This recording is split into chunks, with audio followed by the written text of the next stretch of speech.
You know, people in northern Mobile County say they're seeing more and more black bears. Pictures and videos are being shared on Facebook groups just to prove it.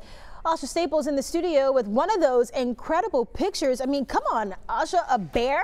Yeah, so if you could just see over my shoulder, that's a good side. And can you imagine just sitting in your living room, then all of a sudden you see that peeking in your window? Well, that's what happened to one Saraland family. Check this out. This was last night. Like, hey, come out and play with us. Yeah, that's a black bear. Becky Golson says the bear has become a frequent visitor to her home in the last month. And I see him sitting in the tree right out there. She says a bird feeding hobby with her husband recently turned into these unexpected visits. We stopped feeding the birds and he still visits all the time. How big would you say? He's probably at least 175 pounds, maybe 5 foot. Golson calls him Beck's bear. She's even saved him as the wallpaper on her phone. Well, everybody was wanting to see a picture of my bear, and I said, well, I'm going to change my screensaver to my bear picture.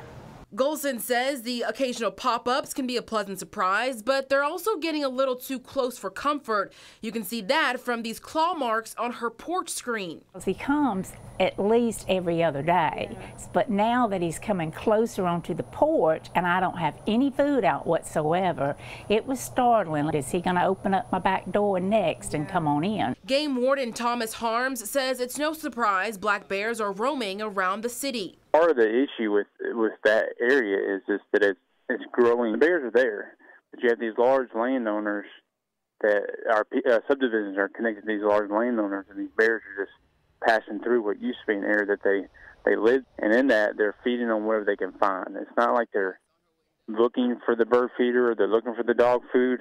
Is that they're passing through and there happens to be a bird feeder on the way. So they get themselves in trouble in doing so. Harms says the best advice is to eliminate all food sources and stay educated. They're 90% vegetarian, so they're not looking for meat. They're not looking to eat your children, to eat your dog, or to eat your cat, or whatever. They're not looking for that. But the main thing is, like I said, finding out what they're coming to and getting rid of it. And Harms says another way to stay educated is that Five Rivers Fishing and Wildlife officials are planning an educational seminar for residents soon, so be on the lookout for that event. In the studio, Asha Staples, Fox 10 News.